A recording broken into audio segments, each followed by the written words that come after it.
ಸಲ್ಮಾನ್ ಖಾನ್ ಅವರ ಪನ್ವೇಲ್ ಫಾರಂ ಹೌಸ್ನಲ್ಲಿ ಎಷ್ಟೋ ನಟರನ್ನು ಸಮಾಧಿ ಮಾಡಲಾಗಿದೆ ಎಂದು ನೆರೆಯ ಜಮೀನಿನ ವ್ಯಕ್ತಿಯೋರ್ವ ಯೂಟ್ಯೂಬ್ ಚಾನೆಲ್ ಒಂದರಲ್ಲಿ ಗಂಭೀರವಾದ ಆರೋಪ ಮಾಡಿದ್ದಾನೆ. ಕೇತನ್ ಕಕ್ಕಡ್ ಎಂಬಾತನ ಜಮೀನು ಸಲ್ಮಾನ್ ಖಾನ್ ಜಮೀನಿನ ಪಕ್ಕದಲ್ಲೇ ಇದ್ದು ಇವರ ನಡುವೆ ಜಮೀನಿನ ವಿಚಾರಕ್ಕೆ ಸಂಬಂಧಿಸಿದಂತೆ ತಿಕ್ಕಾಟ ಇದೆ.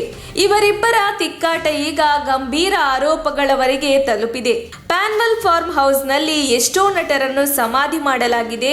ಇಲ್ಲಿ ಮಕ್ಕಳ ಕಳ್ಳ ಸಾಗಾಣಿಕೆ ನಡೆಯುತ್ತದೆ ಎಂದು ಕೇತನ್ ಆರೋಪ ಮಾಡಿದ್ದು, ಈ ಆರೋಪಕ್ಕೆ ಸಂಬಂಧಿಸಿದಂತೆ ಪ್ರತಿಕ್ರಿಯಿಸಿರುವ ನಟ ಸಲ್ಮಾನ್ ಖಾನ್, ನಾನು ವಕೀಲರ ಮೂಲಕ ಈ ಆರೋಪಕ್ಕೆ ತಕ್ಕ ಉತ್ತರ ನೀಡಿದ್ದೇನೆ ಎಂದು ತಿಳಿಸಿದ್ದಾರೆ. ಈ ಹಿಂದೆ ಕೇತನ್ ಕಕ್ಕಡ್ ಸಲ್ಮಾನ್ ಖಾನ್ ವ್ಯಕ್ತಿತ್ವದ ಬಗ್ಗೆಯೂ ಟೀಕೆ ಮಾಡಿದ್ದು, ಧರ್ಮದ ವಿಚಾರವನ್ನು ಎಳೆದು ತಂದಿದ್ದರು.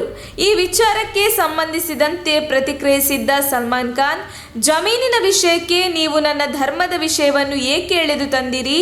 ಜಮೀನಿನ ವಿಷಯದಲ್ಲಿ ನೀವು ನನ್ನ ವೈಯಕ್ತಿಕ ನಿಂದನೆ, ತೇಜೋವಧೆ ಏಕೆ ಮಾಡಿದಿರಿ ಎಂದು ಪ್ರಶ್ನಿಸಿದ್ದರು. ಇದೀಗ ಕೇತನ್ ಕಕ್ಕಡ್ ಮತ್ತೊಂದಷ್ಟು ಆರೋಪಗಳನ್ನು ಮಾಡಿದ್ದು, ಸಲ್ಮಾನ್ ಖಾನ್ ಫಾರ್ಮ್ ಹೌಸ್ನಲ್ಲಿ ಅಕ್ರಮಗಳು ನಡೆಯುತ್ತಿದೆ ಹಾಗೂ ಸಲ್ಮಾನ್ ಖಾನ್ ಅವರ ಫಾರ್ಮ್ ಹೌಸ್ನಲ್ಲಿ ಸಿನಿಮಾ ತಾರೆಯರ ಶವಗಳನ್ನು ಹೂಳಲಾಗುತ್ತಿದೆ. ಅದು ಅಲ್ಲದೆ ಇಲ್ಲಿ ಮಕ್ಕಳ ಕಳ್ಳ ಸಾಗಣೆ ಕೂಡ ನಡೆಯುತ್ತದೆ ಎಂದು ಆರೋಪಿಸಿದ್ದಾರೆ. ತನ್ನ ಮೇಲೆ ಪದೇ ಪದೇ ಸುಳ್ಳು, ಅವಹೇಳನಕಾರಿ ಮತ್ತು ಮಾನಹಾನಿಕರ ಆರೋಪಗಳನ್ನು ಕಕ್ಕಡ್ ಮಾಡುವುದನ್ನು ತಡೆಯಲು ಸಲ್ಮಾನ್ ಖಾನ್ ಕಕ್ಕಡ್ ವಿರುದ್ಧ ಮಾನನಷ್ಟ ಮೊಕದ್ದಮೆಯನ್ನು ಹಾಕಿದ್ದಾರೆ.